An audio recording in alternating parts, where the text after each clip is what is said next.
Government Association, and I'm really excited to bring this opportunity for you guys to have your questions answered by our panel of experts. We'll have people both in person who can ask questions during our Q&A session and at home. So if you're watching us through our Instagram, or if you're watching us after this has occurred on our website through our recording, we're happy to have you as well. Very quickly, let me just give a brief overview of what's going to happen here. So we have our panelists, and we're going to start by answering some pre-screened questions that we got through our Instagram or through our email, and then we'll move on to our Q&A session. So anyone in the audience or anyone at home can ask a question through our Instagram live. Awesome. Without further ado, can we just go around and introduce ourselves as panelists?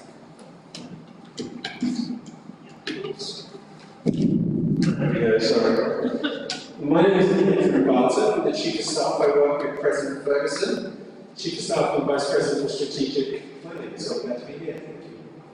Thank you.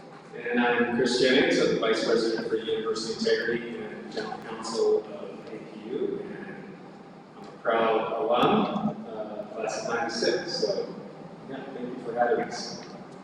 Hi, my name is Gina Simons, and I am currently serving as the Vice President for Student Affairs, and I am also a proud alum, 96, I guess that's the right years, correct? But I'm also serving on the Return to Campus Task Force, and so it's actually chaired by Dr. Jennings, and so yeah, we get to serve on that and try thinking through how can we keep our students safe and our community safe as we return, which is great, but how can we stay here? So. Good evening, students. Thank you for being with us. My name is Bill Fiala, your Dean of Student Wellness. I oversee our health and counseling services and our Accessibility and Disability Resource Office. I am not an APU alum, although I did marry one, so that gives me some street cred. Hello, my name is Todd Emerson. I'm the Medical Director of the Student Health Center, and I am an alum, 1992 as well. Thank you. I am not an alum.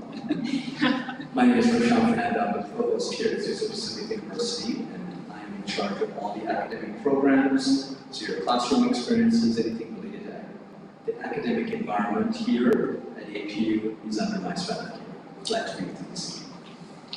Hi everyone, thank you for coming today. My name is Elaine Babikian. I'm the SGA Commuter Senator. We work alongside with Natasha, our DSC tonight. We'll be asking some of our panelists some questions. And so with that being said, I'll go ahead and go right into the first question. If you forget what the question is, it will be up on the screen for you. So the first question is, what does research indicate about the efficacy of wearing masks? So maybe Dr. Anderson, if you can answer that one for us. Certainly. Before I answer the question, I would, however, like to say congratulations to the students for getting off to an amazing start this year. It's so encouraging for us to see all of you back on campus. Tonight I'm going over to the soccer game after this. I know next weekend we have a symphony choir and orchestra that are going to be playing. And it's just so uplifting to see all of you here on campus again, going to class and participating in activities. So. And also, everyone has done just an amazing job getting us off to a good start. You know, with just following the guidelines that were put out at the beginning of school. We've had very few cases, and I just wanted to encourage everybody just to continue all that they're doing and to keep up the good work. Now to the question as far as masks are concerned. Prior to the pandemic, we knew that people, when they talk, that they do have viral particles that actually are emitted from their mouth. And so it's not surprising that we need to use masks in a highly contagious environment such as the pandemic. Now, the challenge at the beginning of the pandemic was to find really solid studies that validified that.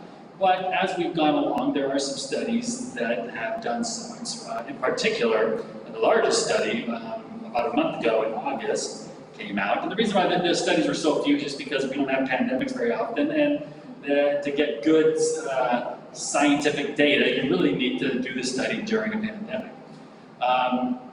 About 300,000 people in Asia study showed that really that masks are beneficial. Surgical masks, much more beneficial than cloth masks. Cloth masks, much more beneficial than no masks. And so I think that by far and away that's the best study. There's lots of smaller studies that look at masks, and certainly we hear about the pore sizes in the various masks. And it's true that the viral particles are very small and they can go through most openings, but the masks do catch some of the particles, and that's the point, is that it decreases the density of the viral particles in the air. Thank you. Maybe you can go ahead and answer if people should wear masks outside. If that makes a difference, that's something that you would suggest. Yeah, I think that as far as wearing masks outside are concerned, the county guidelines really say that if you're unvaccinated, you really want to think about wearing a mask, particularly if you're going to be in crowded situations. If I'm a high-risk individual and I'm outside at a game, I'm probably going to want to wear a mask. So I think in those instances, if you're in a crowded situation, whether you're vaccinated or not, you probably should consider wearing a mask. But for sure, if you have a high-risk condition, and most people now really know what the conditions are, and can take that into account when they're in situations where there's a high density of people or people singing loudly, things like that would be pose a higher risk. Thank you. And on to our next question. Should guests wear masks in their dorms? Maybe Dr. Jennings can take that for us. Sure. Should guests wear masks in dorms? The answer is yes. Great. Should I elaborate? If you feel. And by the way, I appreciate the moniker Dr. Jennings. That's very impressive. Although I don't know that my doctor actually qualifies for the term Dr. Jennings, either in a medical facility or in an academic institution. So this Mr. Jennings would be just fine. Under the county orders that we're following,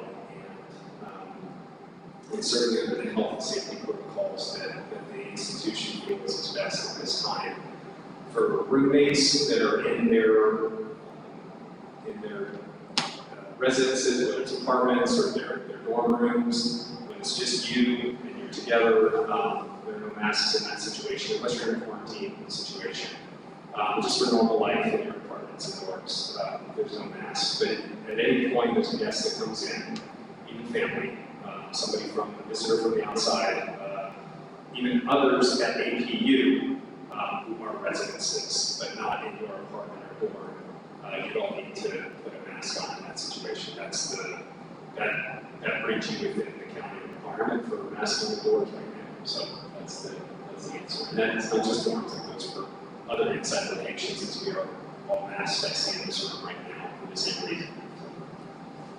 Awesome, thank you. All right, for the next question, are there expectations to mask wearing? Is there exemptions to mask wearing? Yeah, so Yeah. we can answer Sure. both of that. Sure. Expectation is yes, masks will be worn. I think our folks that have spoken to that already have covered that. So I'll talk about the exceptions to mask wearing.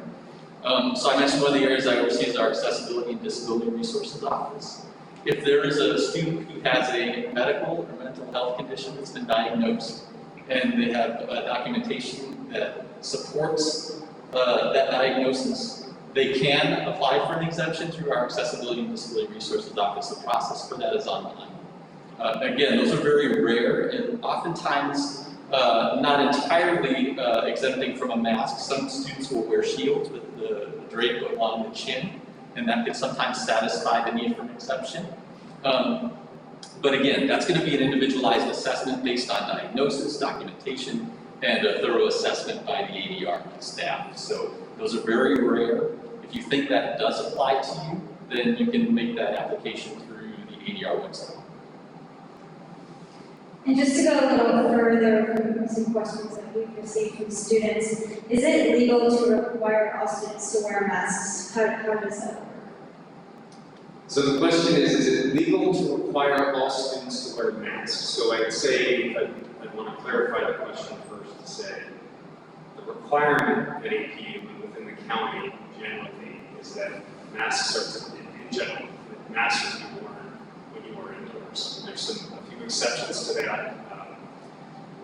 But in general, if you're inside, you wear a mask. So no requirement outside in most cases to wear a mask. But for that requirement, not only is it legal to require that, it is legally required for APU to require that of our students and our staff, our faculty, all of our community members and our guests as well when they come into our buildings.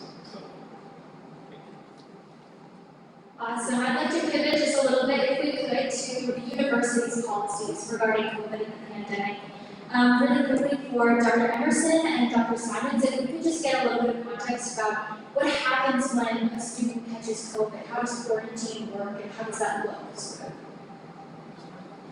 Yeah, so if somebody is diagnosed with COVID, or maybe you see a provider outside of APU, we require that you notify the student health center. So students can do that via the symptom tracker, which is on My Cougar Health. You can also email us as well. Once we know of a positive case or even an exposure, then our providers contact them and discuss the situation with them. We also have on-campus places for people to isolate and quarantine. We have about almost 200 beds actually that are reserved for that. And so we can place students in there. Currently we have 2 students on campus that are in isolation.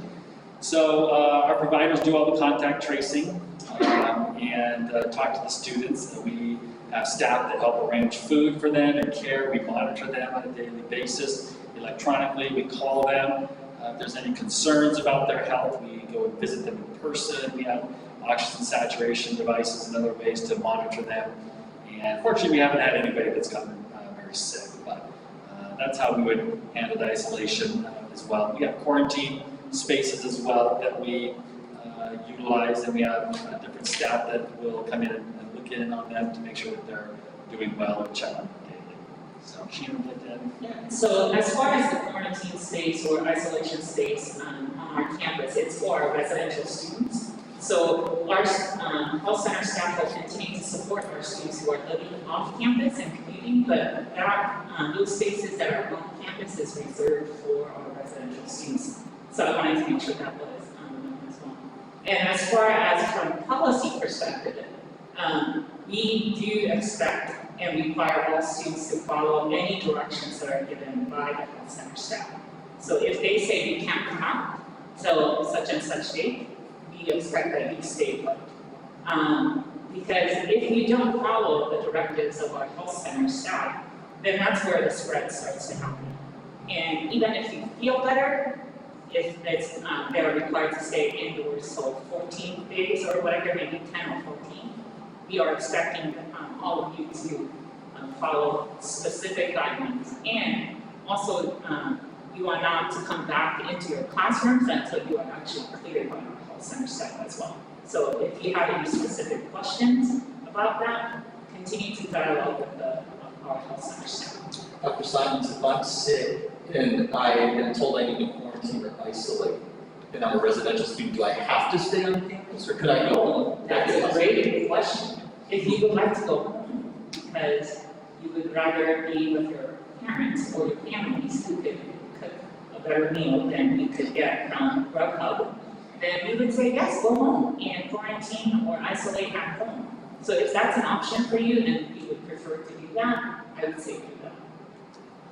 And one other thing too is that we do maintain confidentiality. So when we notify your teachers, we just let them know that the individual who's out ill or who is in quarantine is just going to be out for medical related purposes for the set amount of time, 10 days or what have you. They don't actually know your diagnosis. So. Thank you. I think that's really important that students know. And also an important question, apparently by the volume of times that we receive this question from students is, can students eat or drink during class? A lot of people want to know that. So Dr. Fernando, can you just get some insight on what the university's policy is in terms of eating or drinking in class? Yes. Come on. So I think following the county guidelines, I think obviously we want you to eat, we want you to drink. We don't want anybody to have a hypoglycemic attack or be dehydrated. However, what we expect from students and also faculty is that when they're not actively eating, that they are placing a mask back on their face. So if you're done eating, that doesn't, just because you brought in a meal into class doesn't mean that you get to have your mask off for the entire class, but it's only when you are actively eating or drinking that you keep your mask, you take off your mask. So for example, we have an audience member here that has been drinking during the time that we've been talking here, and I've noticed that when she takes a drink, she takes off her mask and then she puts it back on. That is what we would expect from students as well. But I want to be clear that while we want to give you permission, obviously, and the opportunity to be nourished, that would not be the opportunity to have your mask off in class for any length of time when you're not actively eating. So hopefully I answered the question, but yes, at APU we believe in eating and drinking. That's important. So I appreciate the question. I appreciate that. I like knowing that the university is firmly pro eating and drinking. Yeah. That's important. Dr. Jennings, really, or Mrs. Jennings rather, I'm sorry. If we could get a little bit of insight as well into the reporting process for someone who's not properly wearing their mask. I know a lot of students have expressed concerns about maybe even having a professor who's not wearing masks properly in class, and just how can they go about reporting those students who are even faculty? Yeah, that's a good question, and so I think a lot of this, although they sound like hard and fast guidelines and almost like a very rigid and regimented society that we're living in now, and to some extent there are these rules that we have to follow. A lot of this is relational too, and we do try and approach people that we have questions about and why it appears they may not be in compliance. We do, as an administration, attempt to approach them in a relational manner. Very often we found, and there have been cases that have come up where students come in through an anonymous reporting system or through a trusted faculty member or staff member that they know. They can raise that with them and say, hey, I noticed this person so-and-so was not wearing a mask when I thought that they should have been. It confused me and it's sending mixed messages. I'd like to find out what we can do about that. I think that's appropriate if there's somebody that you trust, that you can talk to. If it's a close friend or a family member or a guest that you're bringing out to campus, you can talk to them directly and say, hey, you gotta wear a mask when you're inside. In those situations, and what I was going to say is we found that in those cases where it's come to our attention, somebody has said to an appropriate administrator, so-and-so is not wearing a mask in class X.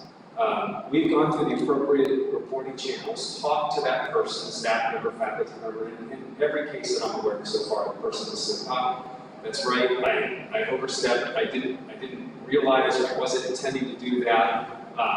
We found that it's been good faith, and that people tend to act in good faith at APU, and so a relational response tends to get the job done and bring people back into our policies.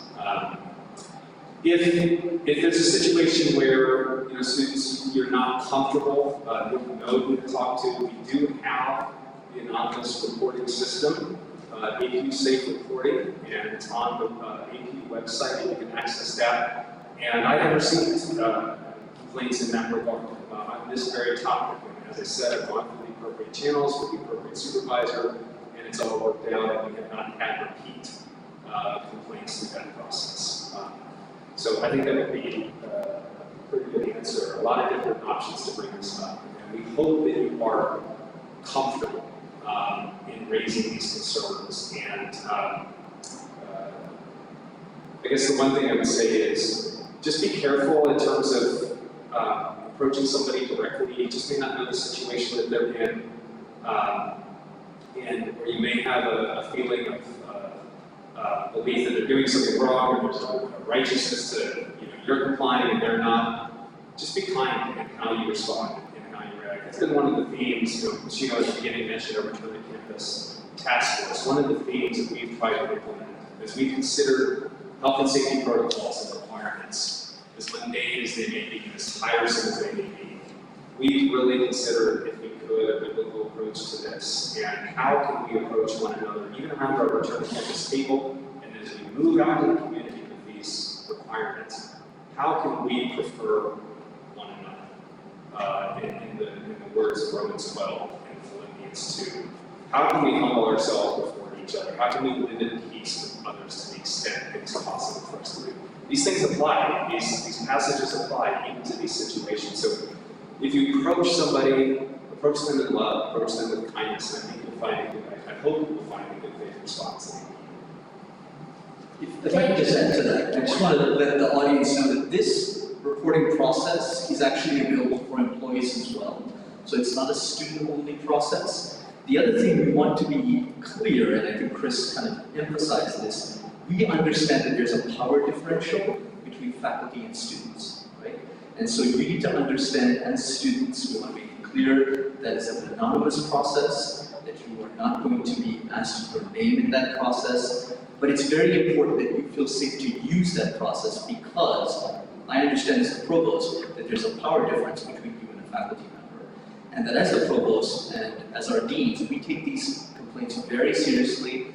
And in the 7 or 8 complaints we've received in the first couple of weeks of semester, we've dealt with them very swiftly and proactively.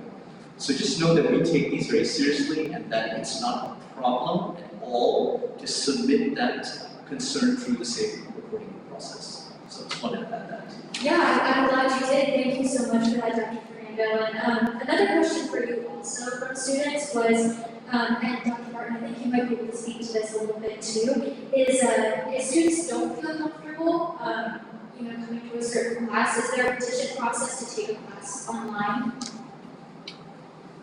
So typically, when it comes to the petition to take classes online, it has to go through our ADR office. So there has to be a medical accommodation requisite that would cause that student to be allowed to take that class online.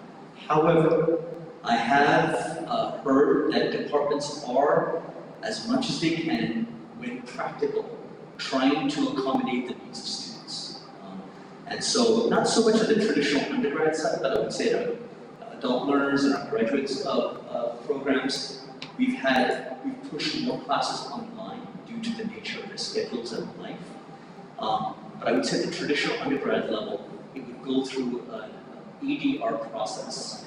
And we are always, obviously going to follow the law with that, and that goes through experts that are in the office. But the notion of, I want to take a class online, and I know you're not saying this, but because I feel like it, that wouldn't be the requisite or the determining factor to take that class or that class to move you online. That would be the reason why you would do that, right?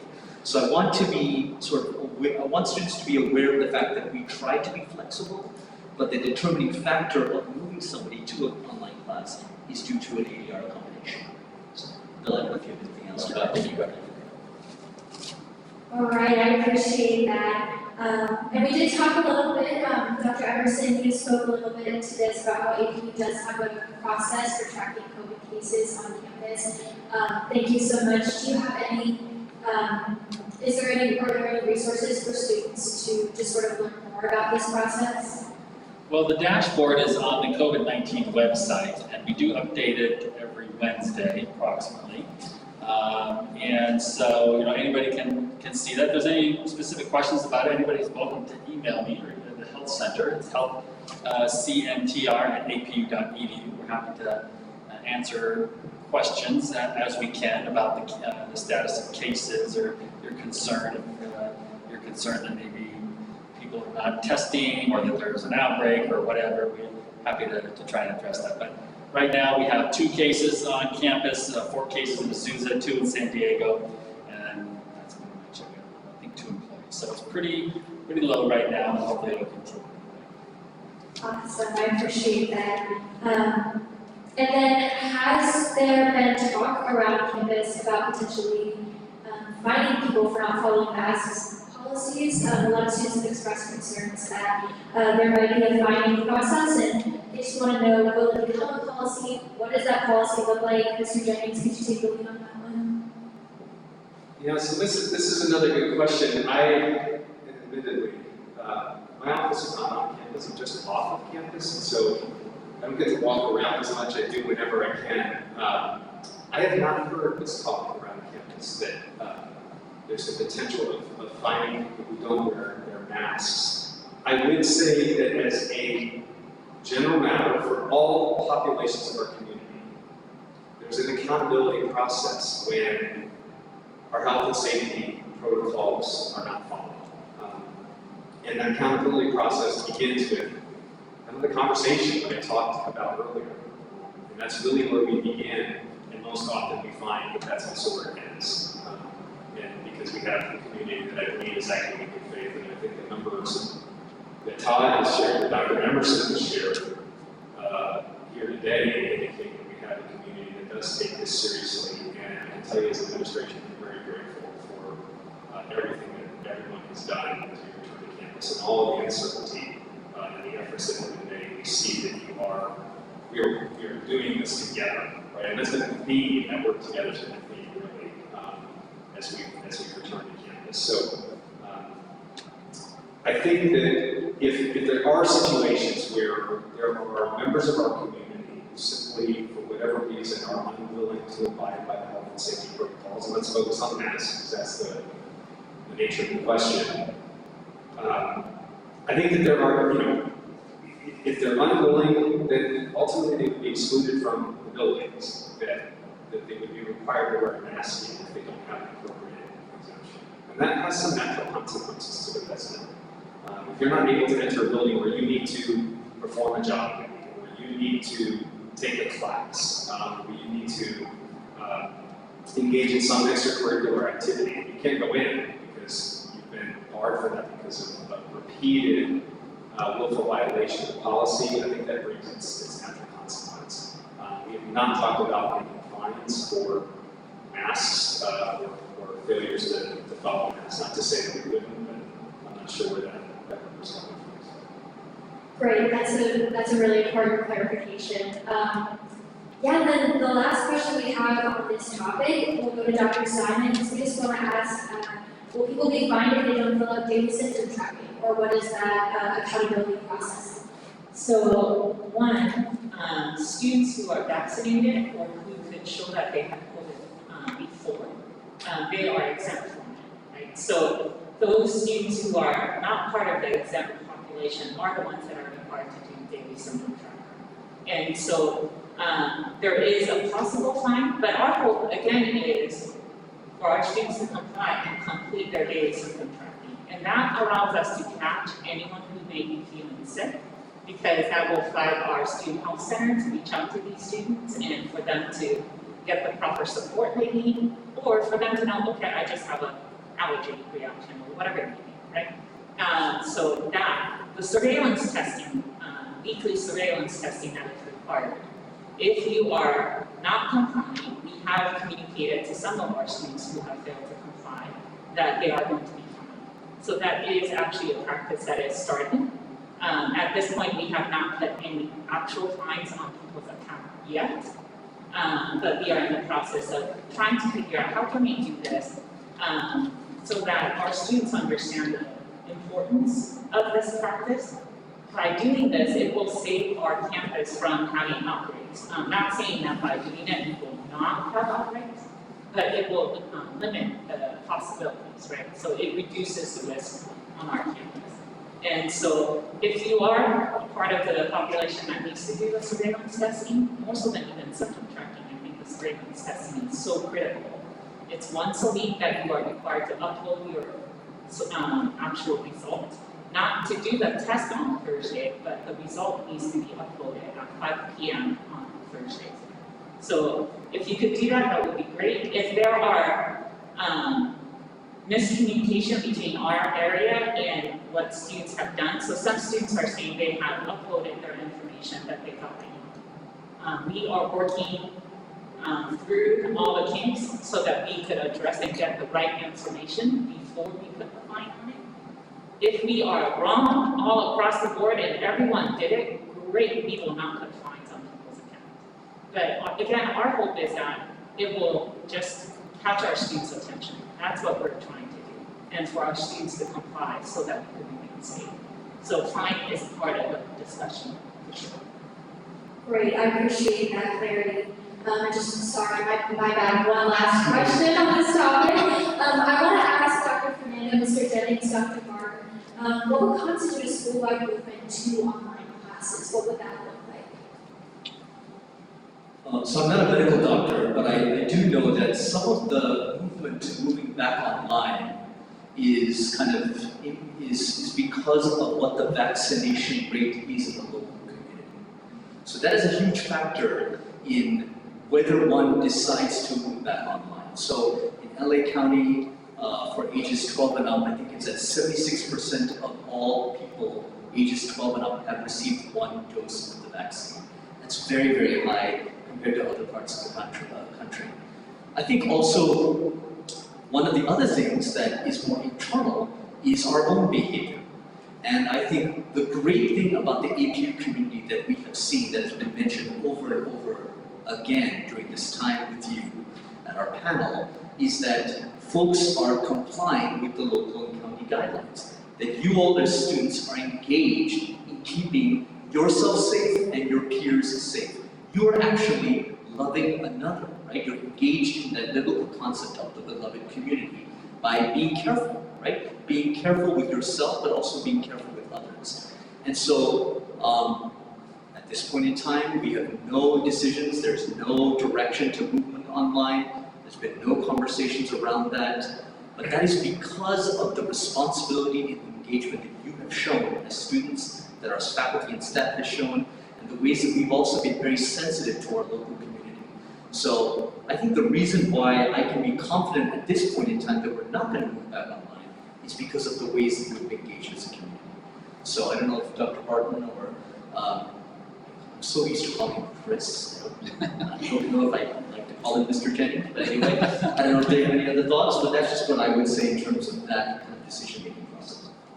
Yeah, no, I think Dr. Fernando hit the nail on the head in terms of the criteria that we're looking at. Another one obviously would be if there is a change in government order, and we have experienced those in the past. And I'll remind the community, March of 2020, if you were here, you remember having to leave your dorm or your apartment and the shift that we went to online. We made those decisions as a health and safety measure before any order was out there from the government saying this had to be done. Although that would have come eventually, and it did come. And in August last year, the LA County came out with an order saying restricting our ability to have in-person classes and restricting our ability to have students in most students in our housing and in residential facilities. You may recall that we made that decision 3 weeks, I believe, before the county came out with theirs. We were ahead of that because we were scenario planning, we were thinking about what it would look like to have students back with the way that the summer cert was going in 2020. And I think we made the right decision, a hard one, but the right decision. And we were looking, as Dr. Fernando said, at the community factor around us. And it just so happened that a county order followed that made us do what we had decided to do back in July anyway. I think it's similar this year in terms of what our thought process are, and I think the community should be aware that while we've got no decisions on the table for this right now, the factors are there. That's not to say we haven't done the scenario planning. That's not to say that we haven't been proactive and thought through what that would look like and what would require us to do that if we were to do that. If we got to the point with outbreaks, with spread within our own community, or even a new spread in the county that was uncontrollable, where we couldn't reasonably do our business operations in person, we have some more hard decisions to make. And so that, the potential for county orders, those are the factors we're looking at. But right now, based on the numbers that we're seeing out of the county, that's not a risk in the foreseeable future. We're prepared if we need to. But I would just also say that that's the last thing we want to do, right? We were very grateful last year to have the online technology and the ability to continue our educational mission. We're grateful for that, but no one wants to go back there. So that's why I think I would echo what we all said, and probably those in the room online. We're just grateful that that we're doing this together, and the cases are good, and while we will consider it, that's the last thing we want to do. Just related, I would like to say that not from students, but I've heard from some of my peers question, well, aren't you a private institution? Why do you have to follow? Can't you just choose not to follow? And no, whether you're public or private, there's an obligation to follow and get the guidelines and directives from local, state, and federal entities. So I just wanted to get rid of that myth if anyone's thinking that we have the right to ignore certain things. We don't. Great, thank you. Now we're going to move on to our third section of mental and emotional health. The first question, how can one better cope with anxiety or discomfort surrounding COVID and the return to campus? Yeah, I can jump into there.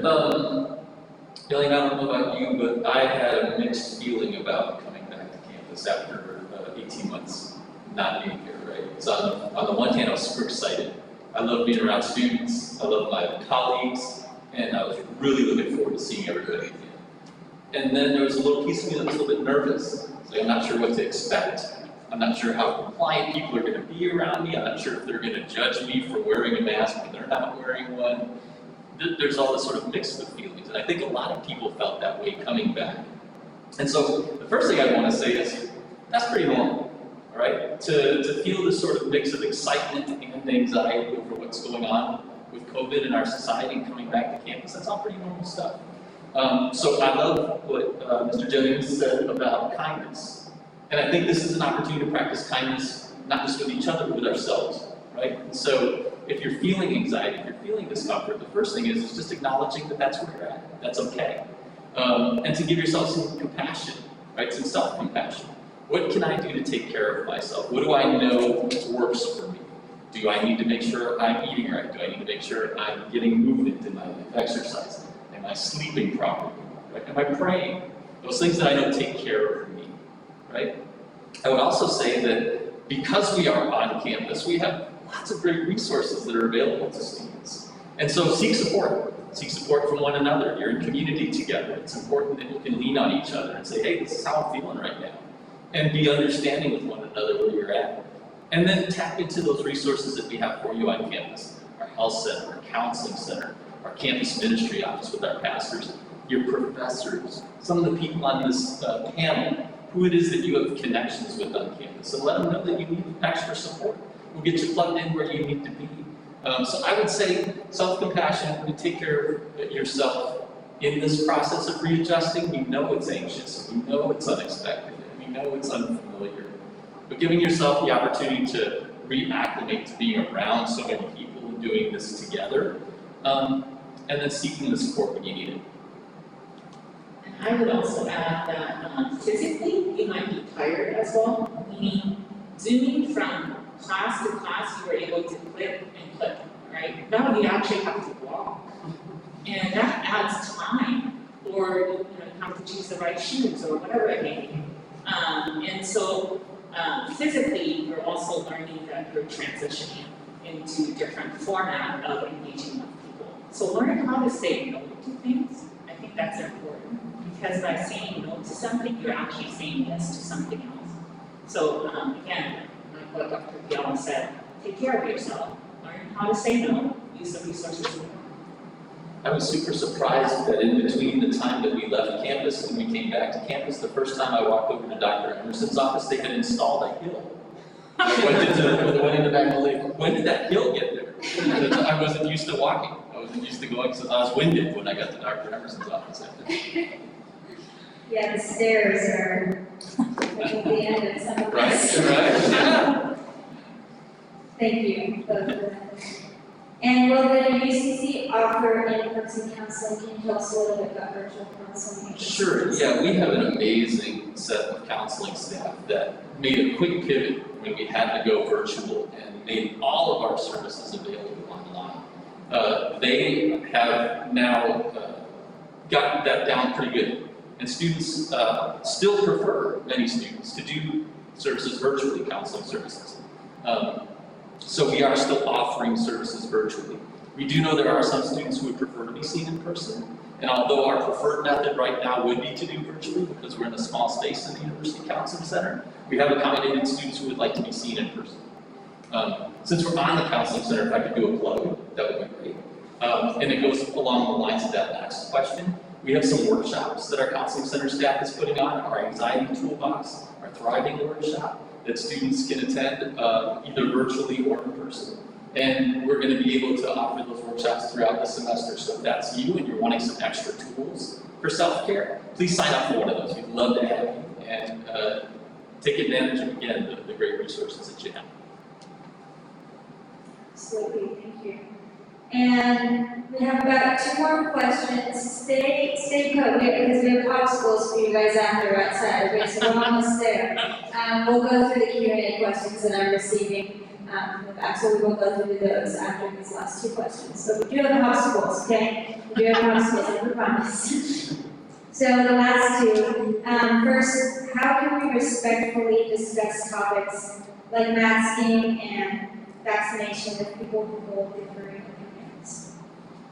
Yeah, I'll take that question. I'm not sure I'm an expert in conflict management, but essentially the question is around how do you deal with challenging conversations, right? And we all know that now masks and vaccines have unfortunately got into that space where they can be it's quite rational and it's turned into a very emotive topic, hasn't it? I think, Mr. Jennings, Dr. Fernando has, we're going to call him Mr. Jennings now, touched on, I think approaching those conversations, a lot of it is around posture in my mind. I think I go into those kind of conversations, I try to avoid assumptions. So look, I was guilty. I was outside, had a cup of coffee with somebody, then I thought, what pause and go have got? So I walked in to pause and go from having coffee, say goodbye, and I walked through pause and go, and then all of a sudden I think people like daggers at me. What's going on? And then I suddenly realised I'm not wearing my mask. I just didn't think about it. I was like, oh, my mask on. So I suppose I use that as an example. Is I think I would approach these kind of conversations. Let's assume the best, right? So if you are in a situation where somebody's not wearing a mask, or even if you're talking about this topic, go with the posture of understanding, of assuming that you can have a kind of meaningful, honest conversation about it. I would say that tone is really important, so be mindful of your tone, but maybe the words and how you say your words, for your body language. Seek to be a listener, right? My kids are a bit older now, it's like, are you being a good listener? Like, go into those conversations with that posture, knowing that you may not disagree, but that's okay. If I can jump to the next question, because it is related, how do you respectfully communicate discomfort about masks? I want to recognise that Dr. Fernando's right, there are situations where there is that power differential that you just don't feel comfortable. We talked about the resources that are available here, you say reporting. But there are situations where, if you do feel comfortable, then it's okay to ask, right? I had somebody come into my home that was fixing my oven, right? I'm guessing I was number 8 or 9 visit on the day, and he goes to the door and he's not wearing a mask. And so I said to him, so in that moment I'm thinking, is it rude to ask? I'm vaccinated, he probably is, but I'm not sure whether he is. And so I said, would you mind just putting a mask on, please? And he goes, okay, fine. Pulls one out of his pocket, right? So I think I would approach those situations, just ask politely. If you go into that situation and say, seriously, dude, you can't believe you're not wearing a mask, can you put a mask on? I mean, that's a very different proposition than just asking nicely and kindly. If you feel comfortable, after the class is finished, if you're in a classroom, you could have a conversation with a student or even a faculty member and say, look, I felt uncomfortable, because you weren't wearing a mask, something like that. So I would say posture tone is really important in those kind of situations. If you get into an environment where it's hopefully not likely, I think we're talking the fact that we're seeing really good adoption of these. If you get in a situation where you feel uncomfortable, it's okay just to leave, right? I happened to go to a church, a different church, a couple of weekends ago, walked in LA County. I heard 10% of people wearing masks. I sit down, and I'm into the second worship song, and I'm thinking, I'm not feeling comfortable here. A, church is unexempt. I actually made the choice to leave just because I was wearing a mask, but I just didn't feel safe, right? So I think posture, tone, we have some resources available to you if you don't feel comfortable. And if you're in a position, I think it's okay to step out. Again, I'm not suggesting that you should, but that's where if you do have to step out, then I think you use those safe reporting tools. So anyway, I'm happy for other people who are. Yeah, I mean, the only other thing I would say, in addition to what Dr. Barton has said, is that you may not be ready to engage in that conversation, and that's okay. Right? So some of us in this room, some of us online, for those of us that will listen to this recording, you may have lost a lot of family, loved ones, people that you know due to COVID-19, and you may not be in a space to have that conversation, and that's okay. So if you want to engage, I think that's the question. Do you actually want to engage in the conversation?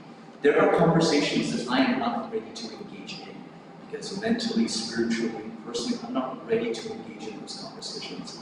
And that's okay, that's where I am. It's a journey.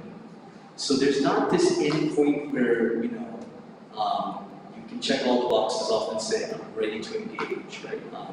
It comes organically. So be patient with yourself, I would say. Be patient with yourself, because now may not be the time to have these discussions. Maybe they may change in a couple months. So, you also know who you are, and you have that self-awareness. We also have the Holy Spirit that can kind of guide our direction and process with those conversations. So I'm just also opening us up to that opportunity that we may not be ready to have those conversations, or you may not be ready to have those conversations. That's really fine. So I just wanted to add that to our time. Thank you guys so much for those answers to those pre-screening questions.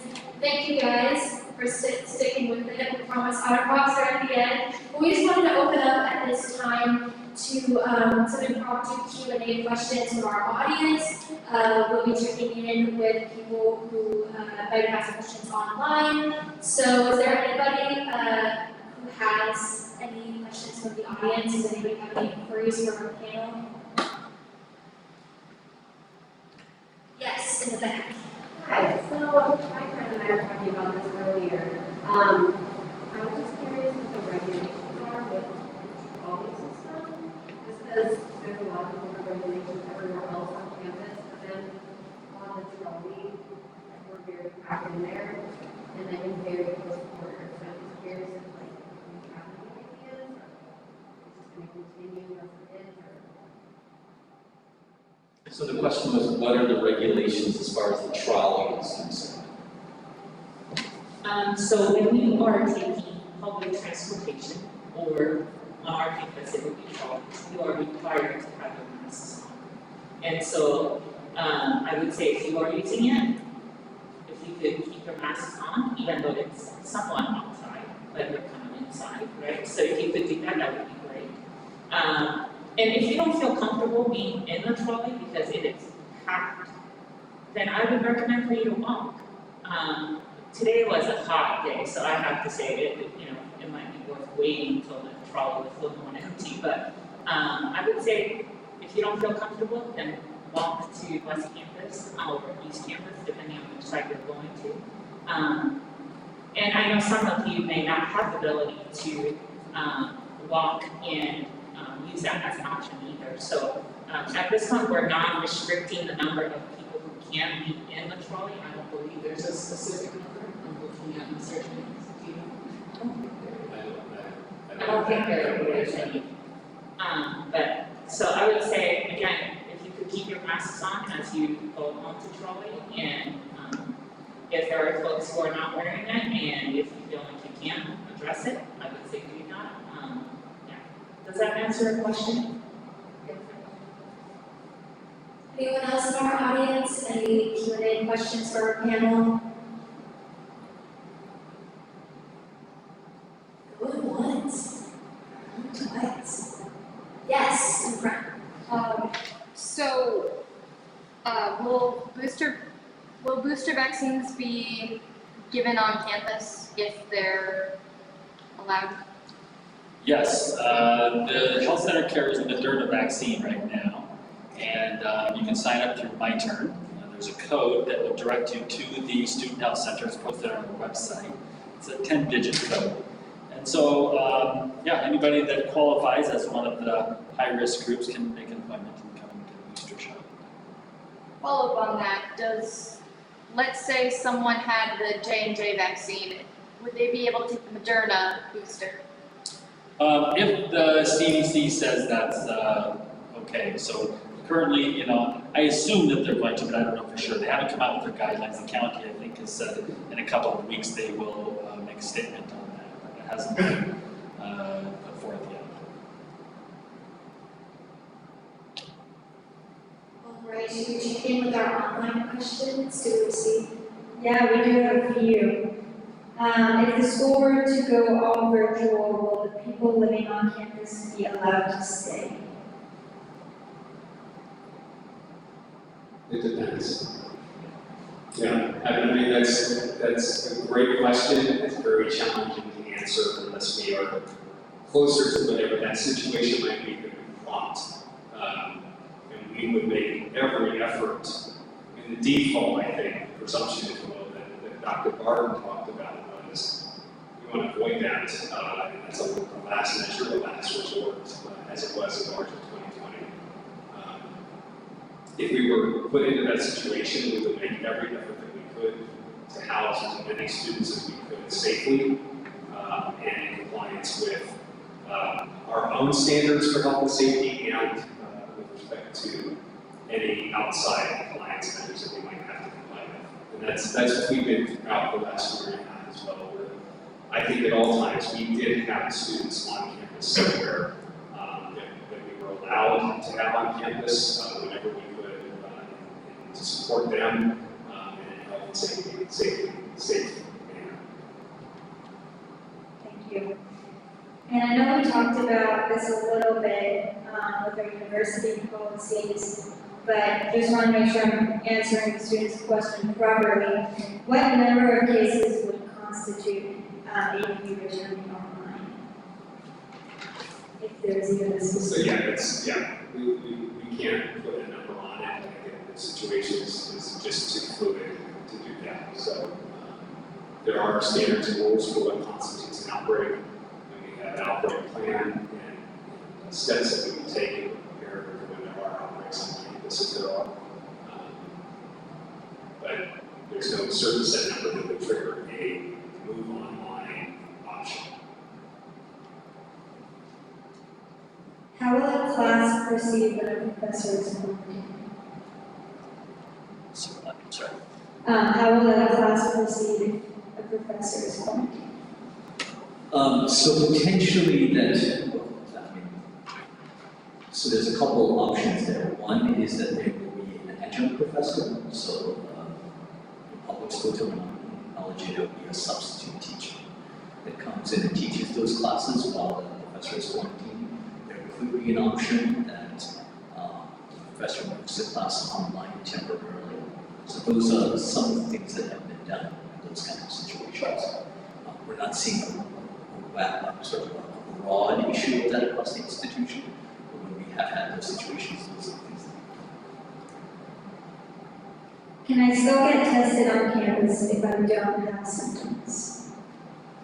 Yeah, the self-test is available everywhere on campus, so that's for surveillance testing. And if a student has symptoms, we screen them through the health center, and anybody that wants to come in for testing, we bring in for free testing. What will the policies regarding quarantine for students living on campus be, especially in relation to their roommates and suites? In relation to the roommates and what? Sweet. Suitemates.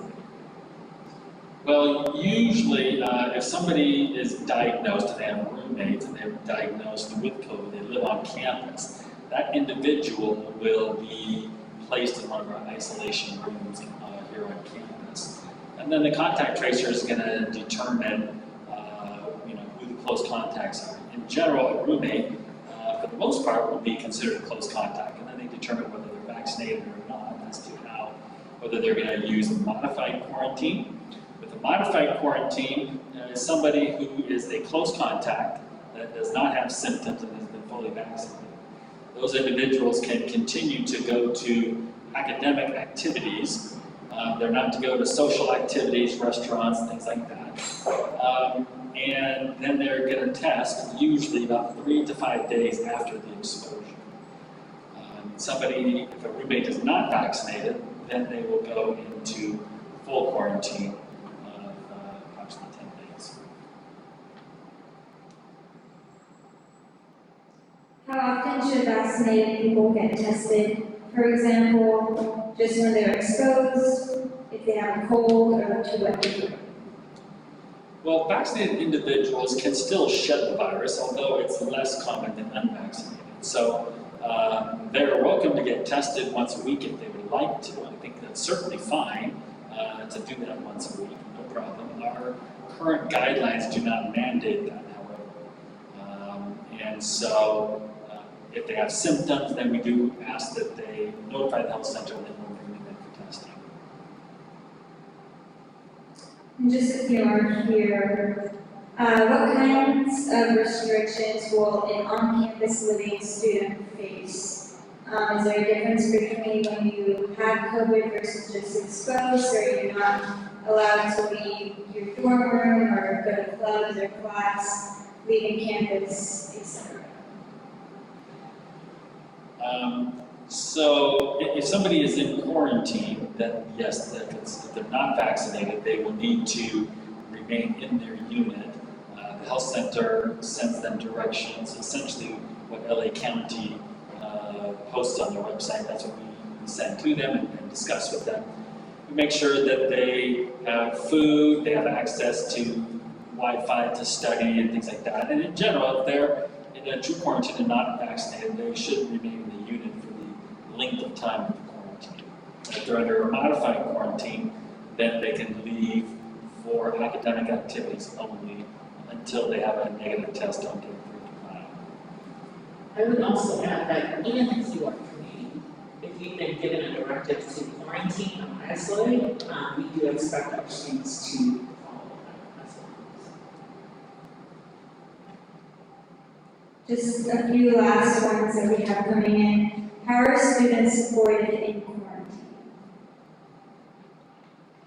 How are they like? How are they supported? I think Dr. Emerson mentioned that the health center checks in daily with students as they're isolated. We do some follow-up from our wellness and counseling services as well to check in on students. Students are welcome to communicate outside as long as they're staying where they're asked to stay. They have the ability to communicate and connect with folks, again, via Zoom, via phone. We talked a little bit about the possibility of meal delivery, if that's a necessity for them, that they would like to have meals delivered. They're on an APU meal plan. We can make that happen for them. So those are some of the ways that we're just attending to basic needs for students. Does APU currently know, and if we're allowed to share this information, what percentage of students and staff are vaccinated? The students are at least 70%. It could be a little bit higher than that. Vaccines are still being submitted. We also track natural infection. And currently, only 2% have been tested for natural infection, but I'm certain that it's much higher than that. If you look at the stats nationally, the journal Nature just came out, and the stats for natural infection really are at least 40 to 50%. If you look at different pockets of the country. So I'm sure that our immunity is higher than that on the natural infection side. I'm pretty sure that the vaccination side is higher than that. As far as faculty and staff, I believe that they are over 85%, maybe closer to 90% vaccination. Yeah, and based on what we've determined to do this year, based on self-attestation, self-reporting for faculty and staff, we have a rate that is much higher than even the surrounding county that we're in, which is a high county for nationwide. And the 70% of students is based on hard verification of vaccine uploads. So. Absolutely, thank you. And when we look at the COVID handbook, an individual had a question about an outbreak and something that's mentioned in the handbook. They said the COVID handbook mentions that 3 cases is an outbreak. It seems that they have found through a link on the dashboard, is what it seems like, that APU currently has 13 student cases and 1 faculty. They're wondering if that means that there is an outbreak on campus, and at what point would the university move to online classes, which we discussed. Yeah, the 13 cases is for the months of August and September. We currently have 2 cases on campus. We did have an outbreak of 5 cases 2 weeks ago on campus, and students that were studying. All of them were actually vaccinated. They were having a large study party. I hear they did very well on their test. But yeah, so that's the only official outbreak we've had. The outbreak is officially over at this point. And so the 13 cases is for the entire 2 months of the semester. I was going to say, what constitutes an outbreak isn't just the number of cases, but they have to be interrelated in some way, right? Yes, exactly. So 3 cases that are linked together. So it's not going to be like 3 on a team, or if you have 1 in UV, 1 in UP, and 1 in Adams, but there's no association, it's not an outbreak. They need to have been in a class together at the same time in the same place, or it could have been passed along. It's constituted as an outbreak. Great, that's great clarification. Just the last 2, also relating to the handbook. It mentions that any student that goes to an event off campus and infects 3+ people faces possible suspension. Is this being tracked and enforced? So I would say, I don't know the specific number off the top of my head, I don't remember that piece, but if there are gatherings, parties, or whatever it may be, that causes our community to be at risk, then we're going to address that behavior. And so we will take it case by case, and we'll go through the accountability process, and we'll adjudicate it appropriately. So if there are situations that we are made aware of, then even pre-COVID, right? If we are made aware of a situation where students were either creating an unhealthy environment or we were being damaged, then we will call those students in and have discussions and figure out where we go from there. Great, thank you. And last but not least, can there be COVID tests in UV? Or there are COVID tests in UV? I'm assuming they mean the self-test. That's a good question. To my knowledge, there are not. They're in the dorms, Mary Hill, Segerstrom, and then I believe they're in one of the libraries as well. Is there any way that there could be an implementation of self-tests in UV? We can certainly look into that, absolutely. Great, thank you. It seems like those are all of the questions that we have from the Google form, which is what the QR code is up there, as well as the live stream that is going on. We would just like to say thank you for coming. I will let our DOC, Natasha Zimmerman, close with a few remarks here, and we'll have Dr. Simons close us out. Absolutely. We'd just like to say thank you for coming. Thank you for participating in this forum. We hope you found it helpful. Just a reminder, because you all stepped it out, there are going to be constables inside. So we are men and women of our word. Yeah, so they'll be outside at the bottom of the stairs. Yeah, and Dr. Simons, do you have any final remarks?